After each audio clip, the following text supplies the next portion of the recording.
قد يسرنا القرآن للذكر فهل من مدكر۔ الحمد للہ رب العالمین والصلاة والسلام علی سید الانبیاء والمرسلین، اما بعد فاعوذ باللہ من الشیطان الرجیم، بسم اللہ الرحمن الرحیم۔ قابل احترام سورۃ التکویر ہماری آدھی باقی تھی، اس کی پہلی 14 آیات ہم نے پڑھی۔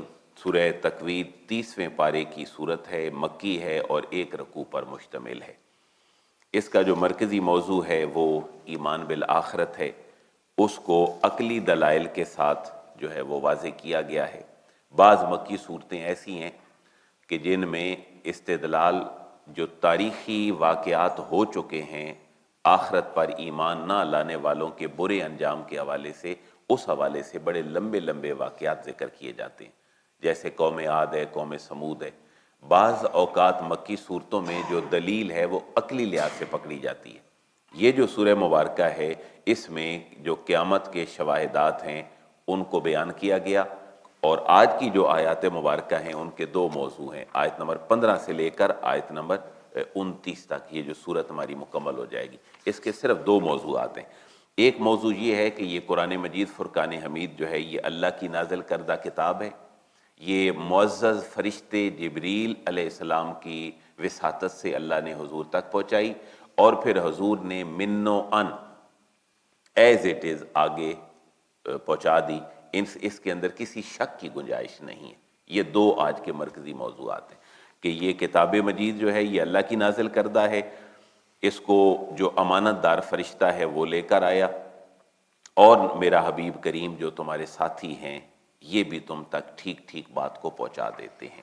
آج کی جو ابتدائی پہلی 5-6 آیات ہیں ان میں قسمیں اٹھائی گئیں، اور وہ قسمیں ہیں ستاروں کی، ستارے ایسے جو چلنے والے ہیں، ڈوبنے والے ہیں، نکلنے والے ہیں۔ آپ ستاروں کو عموماً دیکھیں تو آج تو جو علم النجوم ہے وہ ہمارے ہاں بدشگونی کا زیادہ ایک رجحان بن گیا ہے، اور وہ بھی صرف ہماری جہالت کی وجہ سے، ورنہ ستاروں کے ساتھ قسمتی یا بدقسمتی نہیں ہے، بلکہ یہ انسان کی خدمت کے لیے۔ وہ خدمت کیسی ہے کہ انسان نے منزل پہ جانا ہے تو وہ ستاروں کی مدد سے رات کا سفر کرتا تھا، پھر اس کی جو سحری کا وقت ہے اور دن کا سورج، رات کا چاند، یہ بیسیکلی انسان کے لیے اللہ نے مسخر کر دی ہیں۔ ان کے اندر بدبختی اور بدشگونی نہیں ہے۔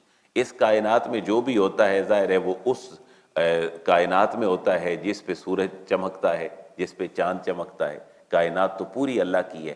بعض اوقات شامت اعمال انسان کے برے عقائد اپنے اعمال کی وجہ سے ہوتی ہے، غلط پلاننگ کی وجہ سے ہوتی ہے۔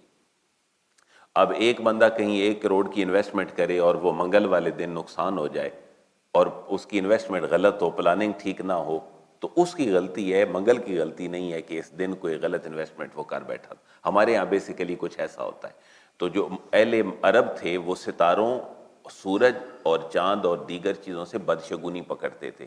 اسی کا برا اثر برصغیر پاک و ہند میں بھی ہے کہ کسی کی منڈیر پہ کوا بولے تو یہ ہوتا ہے، زبان دانتوں کے نیچے آ جائے تو یہ ہوتا ہے، سفر آ جائے تو یہ بلائیں اترتی ہیں، اور جناب تیزی کا تصور ہوتا ہے۔ اسلام میں ایسا کوئی تصور نہیں ہے۔ اسلام نے تو یہ سارے توہمات ختم کیے۔ مکے کے لوگ قرآن کے آنے کو اور نبی پاک صلی اللہ علیہ وسلم کی دعوت کو اسی چیز سے ریلیٹ کرتے تھے کہ یہ کوئی بدشگونی آ گئی ہے، کسی شخص کا آنا بدشگونی ہے، کسی کلام کا آنا بدشگونی ہے۔ اس چیز سے 5-6 قسمیں اٹھائی گئی ہیں، ستاروں کی، رات کی اور صبح کی، کہ یہ تمہارے ڈھکوسلوں کی طرح نہیں ہے قرآن مجید کہ یہ ستارہ دیکھا تو غلط ہے، یہ بات دیکھی تو غلط ہے، رات آئی تو غلط ہے۔ جیسے ہم کہتے ہیں کوئی دن میں مسائل ہوں تو کہتے ہیں یار سویرے پتنی کیڑا بندہ برا متھے لگا، تو ایسی بات نہیں ہوتی، لیکن انسان ایک تصور بنا لیتا ہے۔ تو صبح بھی برکت والی ہے، رات بھی برکت والی ہے۔ سورج، چاند، ستاروں کا تصور اللہ کی مخلوق والا تصور ہے۔ تو مشرکین مکہ اور کفار اور اہل عرب کے اس قسمیہ مزاج کو سامنے رکھتے ہوئے ان کی اس بات کو اور ان کے اس مائنڈ سیٹ کو رد کیا گیا ہے کہ یہ قرآن مجید تمہارے علم نجوم کی طرح نہیں کہ ستارہ آیا تو تم نے کوئی نظام پکڑ لیا۔ یہ اللہ کی سچی کتاب ہے اور پورا نظام ہے۔ تو عربوں کے اس مزاج کے مطابق کچھ چند قسمیں ہیں، ذرا دیکھیے گا۔ اعوذ باللہ من الشیطان الرجیم، بسم اللہ الرحمن الرحیم۔ فلا اقسم بالخنس، یہ جو فلا ہے آپ اس کو ہماری اپنی روزمرہ گفتگو میں یوں سمجھیں کہ ایک تھیری ڈیولپ ہو چکی تھی دو چار بندوں کی بات کی وجہ سے، اور ایک بندہ آیا اس نے کہا نہیں بھائی بات یہ نہیں ہے جو آپ کر رہے ہیں، بات یہ ہے جو میں کرنے لگا ہوں۔ بالکل یہی انداز یہاں پر ہے۔ قرآن مجید نبی پاک علیہ الصلوۃ والسلام اور فرشتوں کے بارے میں جو اہل عرب مکہ مشرکین کے عقائد تھے ان کو پہلے تو یک سر ختم کیا گیا صرف ایک ورڈ سے، اور وہ ورڈ کیا ہے؟ فلا۔ بھائی بات یہ نہیں ہے جو تم کر رہے ہو، اس کی کوئی حقیقت نہیں ہے۔ اللہ فرما رہے اقسمو بالخنس، اقسمو میں قسم اٹھاتا ہوں، بالخنس ان تاروں کی جو پیچھے ہٹ جانے والے ہیں، یعنی تاروں کا آنا اور جانا یہ لگا رہتا ہے، اسی عام انداز میں قسم اٹھائی گئی ہے، کوئی زیادہ فلسفیانہ انداز نہیں۔ اور وہ ستارے کون سے ہیں؟ الجوار الکنس، جوار جو ہے اس سے ایک اردو کا لفظ نکلا ہے جاری ہونا، جیسے چشمہ بھی کیا ہوتا ہے؟ جاری، یعنی چلنا، چلنے والے وہ فرشتے، وہ تارے جو پیچھے ہٹنے والے ہیں، اور میں قسم اٹھاتا ہوں الجوار ان تاروں کی جو سیدھا چلنے والے ہیں، اور الکنس اور وہ تارے جو رکے رہنے والے ہیں۔ اور تیسری بات واللیل اذا عسعس، واو کا معنی اور قسمیہ ہے یہاں پر، اللیل رات کی، میں قسم اٹھاتا ہوں رات کی، اذا جب عسعس وہ رخصت ہونے لگے، والصبح اذا تنفس، واو قسم کے لیے ہے، الصبح اور صبح کی قسم ہے، اذا تنفس، اذا جب تنفس وہ سانس لے۔ یہ بڑا ایک نیچرل سی جو ہے وہ قسم ہے، جب صبح آتی ہے تو ایک نئی زندگی کا آغاز ہوتا ہے، گویا کہ انسان ایک نیا سانس لیتا ہے۔ تو صبح کا آنا، رات کا جانا، اللہ فرما رہے جیسے یہ میری بڑی قدرت کی نشانیاں ہیں، اور تاروں کا رکنا آنا جانا یہ میری بڑی قدرت کی نشانیاں ہیں، اور ان میں کہیں خلل نہیں ہے، تو یہ بات بھی سن لو۔ کون سی؟ اب قسمیں جس مقصد کے لیے اٹھائی گئی ہیں اس کی آگے جو ہے وہ جواب قسم آ رہا ہے۔ اِنَّهُ لَقَوْلُ رَسُولٍ کریم، اِنَّا کا معنی بے شک، ویریلی، نو ڈاؤٹ، کوئی شک نہیں۔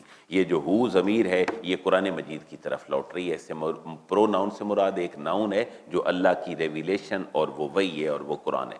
لَقَوْلُ رَسُولٍ کریم، یہ لام جو ہے یہ بھی تاکید کے لیے ہے، اِنَّا بھی تاکید کے لیے، لام بھی تاکید کے لیے۔ لام کا بڑا خوبصورت ترجمہ ہے بلا شبہ، بلا شبہ قول رسول کریم۔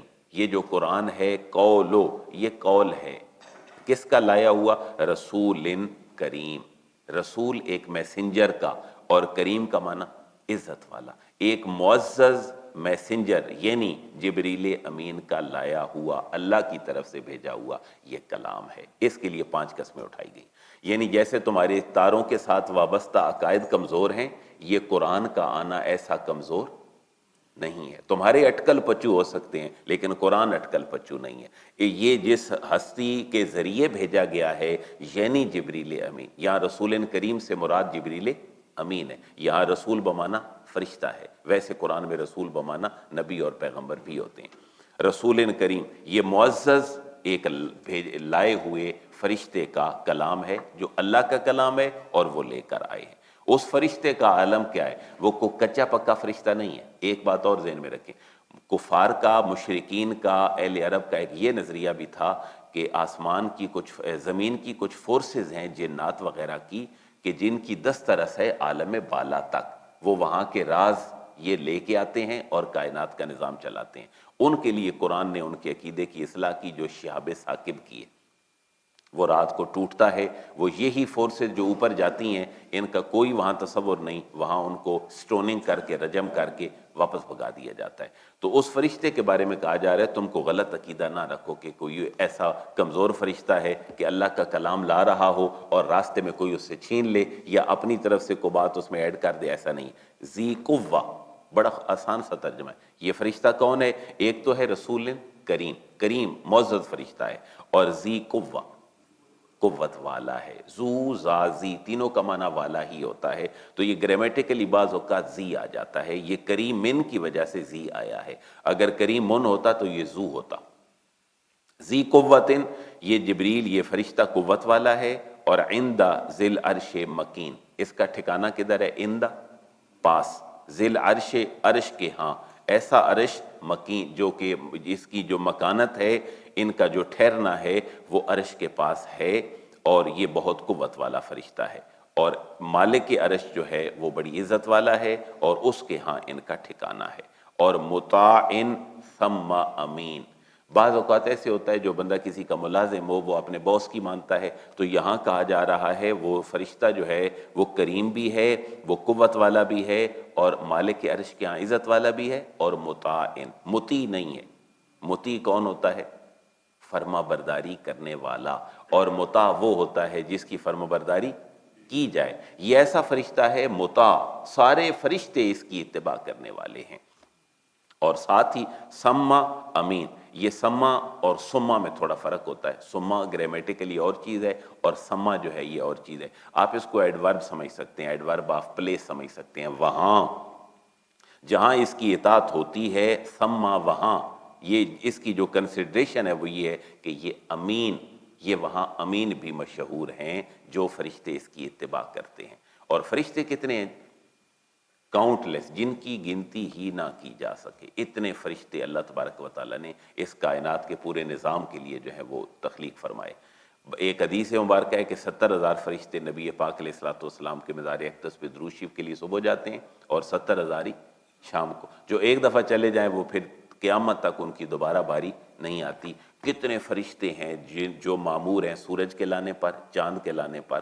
اب ان کے پیچھے سب سے بڑی طاقت تو اللہ کی ہے، تو کفار و مشرکین فرشتوں کے حوالے سے بھی برے عقائد کا شکار ہو گئے تھے، لیکن یہاں کہا جا رہا ہے یہ فرشتے امانت دار ہیں، قوت والے ہیں، اور سما امین، اور وہاں یہ امین بھی ہیں جبریل۔ اسی لیے جبریل کو کیا کہتے ہیں؟ امین۔ یہ قرآن میں ہی ان کی جو صفت ہے وہ بیان ہوئی ہے۔ اصل لفظ جبرائیل بھی نہیں ہوتا، ہمارے ہاں مشہور ہو گیا جبرائیل، ورنہ صحیح جو لفظ ہے قرآن کا وہ ہے جبریل، قرآن میں باقاعدہ لکھا ہوا ہے جبریل۔ باقی میکائیل، اسماعیل، اسرافیل مشہور ہو گئے، ورنہ یہ جو لفظ ہے یہ جبریل ہے، اور بہترین نام ان فرشتے کا جب بھی ہم لیں تو کیا ہے؟ جبریل امین، جبریل امین، اور یہ دونوں قرآن کے الفاظ ہیں۔ یہاں تک تو بات ہوگی قرآن کی اتھینٹسٹی کی، کہ قرآن اتھینٹک ہے کیونکہ اس کو اللہ کی جناب سے لانے والا بھی اتھینٹک ہے۔ اب اگلی بات، وہ فرشتے نے تو پہنچا دیا نبی آخر الزماں پہ، انہوں نے تمہارے تک جو پہنچایا، تم ایلیگیشن لگاتے ہو کہ یہ مجنون ہے، معاذ اللہ، ان کا دماغ کام نہیں کرتا۔ ایک بات اور بھی نالج کے لیے ذہن میں رکھیں، بندے کو پڑھنے کا موقع ملتا ہے، اورینٹیلسٹ آج بھی کہتے ہیں معاذ اللہ کہ حضور کو مرگی کا دورہ پڑتا تھا، اور بہت ساری چیزیں آپ اپنی خیالات سے کہہ دیا کرتے تھے۔ قرآن مجید نے ان کے انہی اعتراضات کا اس وقت بڑے کمال انداز میں جواب دیا کہ میرے حبیب کی زبان پہ یقین کرو، وما صاحبکم بمجنون، بڑا آسان سا ترجمہ ہے، واو کا معنی، اور ما نہیں ہے، صاحبکم تمہارے ساتھی، جو ہمہ وقت تمہارے اندر رہتے ہیں، یعنی میرا حبیب کریم ہمہ وقت تمہارے ساتھ رہتے ہیں۔ صاحب کا لفظ بڑا پیارا چناؤ والا لفظ ہے، یعنی میرے حبیب کی پیدائش تمہارے اندر ہوئی ہے مکے میں، 40 سال جوانی کے انہوں نے یہاں گزارے ہیں، اعلان نبوت کے بعد 13 سال ان کو یہیں مکے میں ہو گئے ہیں، اور یہ جو صورت ہے یہ اسی مکی دور کے اوائل کی سورہ مبارکہ ہے۔ تو پھر بھی تم کہتے ہو معاذ اللہ کہ یہ مجنون ہے، حالانکہ ان کا ایک ایک لمحہ اور کردار تم واقف ہو، تو یہ غور کر لو، وما صاحبکم بمجنون، تمہارے صاحب اور تمہارے ساتھی مجنون نہیں ہے۔ اللہ کا کلام بھی سچا ہے، لانے والا فرشتہ بھی سچا ہے، اور میرے حبیب کے اندر بھی کوئی ایسا جنون اور وہم نہیں ہے کہ وہ غلط بات کوئی کہہ سکیں۔ یہ قرآن اوتھینٹک ہے، تمہاری باتیں اور تمہاری چیزیں ٹھیک نہیں ہیں۔ وَلَقَدْ رَآهُ بِالْأُفُقِ الْمُبِينِ، اس بات کو سمجھنے کے لیے ایک چھوٹی سی لاجیکلی بات آپ سمجھیں۔ آپ عموماً دیکھتے ہیں کہ لوگ کہتے ہیں یہ حدیث ضعیف ہے، یا یہ حدیث جو ہے وہ اس موضوع کی ہے۔ اس کا مطلب ایک یہ ہوتا ہے کہ جو بیان کرنے والا ہے اور جو سننے والا ہے ان کی ملاقات کبھی ثابت نہیں ہوتی، تو محدثین کہتے ہیں کہ یہ حدیث کیا ہے؟ ضعیف ہے۔ مثلا میں کہوں میں نے قائد اعظم سے یہ بات سنی، تو آپ کیا کہیں گے؟ میری پیدائش 1981 کی ہے، قائد اعظم کا وصال 1948 میں ہو گیا، یہ بندہ کیا کہہ رہا ہے؟ تو اس وجہ سے وہ کہی ہوئی بات کیا ہو جائے گی؟ ضعیف۔ یہ ایک صرف وجہ ہے، اس کے علاوہ اور بہت ساری وجوہات بھی ہیں۔ یہ جو بات قرآن کی ہو رہی ہے نا، اس کو سمجھنے کے لیے بھی ایک مائنڈ سیٹ ان کا وہ کلیئر کیا گیا، وہ یہ ہے کہ تمہیں کہا گیا ہے کہ فرشتہ بھی برحق ہے اور میرا حبیب بھی مجنون نہیں ہے، اور ان کی ملاقات بھی اللہ فرما رہے ثابت ہے، پھر تم کیسے کہہ سکتے ہو کہ یہ قرآن کمزور ہے؟ حالانکہ ان دونوں نے، میرے حبیب نے اور جبریل نے، ملاقات بھی کی ہے، ایک دوسرے کو دیکھا بھی ہے اور واقف حال بھی ہیں، اور وہ معراج کی رات پر ہے۔ اس کے علاوہ بھی حضور نے جبریل امین کو دیکھا۔ وَلَقَدْ رَآهُ بِالْأُفُقِ الْمُبِينِ، واو کا معنی اور لام تاکید کے لیے، بلا شبہ، قد بھی تاکید کے لیے، بلا شبہ رآہ، رآ جو ہے یہ ورب ہے، بلا شبہ انہوں نے دیکھا ہے، ہو اس کو، یعنی کس کو؟ جبریل امین کو، میرے حبیب کریم نے ان کو دیکھا ہے، کہاں؟ بالافق المبین، افق آپ سمجھتے ہیں چڑھنے کی جگہ، کنارہ، المبین واضح، وہ جو جبریل امین قاصد ہے، مطاع ہے، امین ہے، اللہ کی طرف سے بھیجے ہوئے، میرے حبیب کریم نے ان کو دیکھا بھی ہے۔ یہ میں نے حدیث کی مثال آپ کو سمجھنے کے لیے صرف دی ہے کہ بات کمزور کب ہوتی ہے؟ جب کسی کی ملاقات ثابت نہ ہو۔ ویسے بھی ایک بندہ جب دوسرے سے بات کرے، دوسرا تیسرے سے کرے، تیسرا چوتھے سے کرے اور چوتھا پانچویں سے کرے، تو پہلے اور پانچویں بندے کی بات میں فرق ہو جائے گا۔ لیکن یہاں اللہ فرما رہا ہے قرآن سچ ہے، فرشتہ سچ ہے، میرا حبیب سچ ہے، ملاقات ثابت ہے، تم کیسے قرآن کی حقانیت پہ جو ہے وہ شک کرتے ہو؟ وما ہوا علی الغیب بدنین، اور بعض اوقات ایسے ہوتا ہے کہ بندہ بتانے والا بات ٹھیک نہیں بتاتا، تو اللہ فرما رہے یہ بھی خام خیالی ہے تمہاری۔ میرا حبیب کریم یہ باتیں جو میری طرف سے غیب کی باتیں ہیں، میں نے اپنے حبیب کے اوپر القاء کی ہیں، میرا حبیب تو ان کو بتانے میں ذرا بخیل بھی نہیں، ٹھیک ٹھیک بات تم سے انہوں نے کر دی ہے۔ واؤ کا معنی اور ما نہیں، ہوا وہ، یعنی میرے حبیب کریم، علی الغیب، غیب پر، غیب بتانے پر، بدنین، بخیل، میرا حبیب کریم تمہیں بات بتانے پر جو میری طرف سے آئی ہے قرآن کی شکل میں، یہ بتانے پر میرا حبیب بخیل بھی نہیں ہے۔ اس سے علم غیب کا مسئلہ بھی کلیئر ہو جانا چاہیے کہ اللہ تبارک و تعالیٰ نے جو اپنے حبیب کو دیا جو ہمیں پتہ نہیں ہے، وہ کیا ہے؟ وہ غیب ہے۔ اللہ فرما رہے میں نے اپنے حبیب کو جو غیب دیا ہے وہ غیب بتانے پر بخیل بھی نہیں ہے۔ اب ہمارے پاس کوئی سانچہ کو فٹ نہیں ہے کہ ہم یہ ناپیں کہ کتنا علم اللہ نے اپنے حبیب کو دیا اور کتنا نہیں دیا۔ اہل سنت کا موقف یہ ہے عالم الغیب صرف اللہ کی ذات ہے، اللہ کے علاوہ کائنات کا کوئی نبی، ولی، پیغمبر، ہم اس کو عالم الغیب نہیں کہہ سکتے۔ عالم الغیب کہنا یہ شرک ہوگا اللہ کے علاوہ کائنات کی کسی ہستی کو بھی، حتیٰ کہ نبی پاک علیہ الصلوۃ والسلام کو بھی۔ لیکن یہ قرآن کی آیت بتلا رہی ہے کہ اللہ نے کچھ غیبی علوم اپنے حبیب کریم کو عطا فرمائے ہیں، وہ کتنے ہیں ہمارا موضوع بحث ہی نہیں ہے، لیکن آیت کیا اشارہ کر رہی ہے کہ یہ نبی غیب بتانے میں ذرا بھی بخیل نہیں ہے۔ اٹس مین اللہ اور اس کے حبیب کے راز و نیاز ہیں جو اللہ نے اپنے حبیب کریم کو عطا فرمائے۔ وما ہوا بقول الشیطان الرجیم، اور اسی قرآن کی بات کہی جا رہی ہے۔ واو کا معنی اور ما نہیں، ہوا یہ، یعنی قرآن مجید، بقول شیطان الرجیم، شیطان مردود کا قول نہیں ہے۔ ہاں تمہارے ذہنوں میں جو اختراع ہے یہ شیطان مردود کی ہے، یہ کلام جو ہے یہ اللہ کی طرف سے بھیجا گیا۔ پھر اگلا جملہ بڑا ہی پیارا ہے، فَأَيْنَ تَذْهَبُونَ، فا کا معنی پس، اینا کہاں، تذہبون تم جا رہے ہو، یعنی کتنا پیارا بات، پیاری بات کہ نصیحت کر کر کر کر کر کے پھر بھی کوئی بچہ نہیں سمجھتا تو بندہ کیا کہتا ہے؟ پتہ نہیں یار تم کدھر جا رہے ہو، تمہاری سوچ کیا ہے، مجھے اس کی سمجھ نہیں آ رہی۔ فَأَيْنَ تَذْهَبُونَ، اتنی واضح دلیلیں آ جانے کے بعد بھی تم قرآن کو، میرے حبیب کو نہیں مانتے ہو، فَأَيْنَ تَذْهَبُونَ، کہاں جا رہے ہو؟ ایک اور جگہ پر قرآن نے کہا فَبِأَيِّ حَدِيثٍ بَعْدَهُ يُؤْمِنُونَ، اس کے بعد تمہارے پاس کون سی بات اوتھینٹک آ سکتی ہے کہ تم اس کے اوپر ایمان لو؟ اللہ فرما رہے میں نے تو بڑے قاہر باہر واضح دلائل دے دی ہیں۔ یہ 2-3 آیات رہ گئی ہیں، سورت کو ہم مکمل کر لیں۔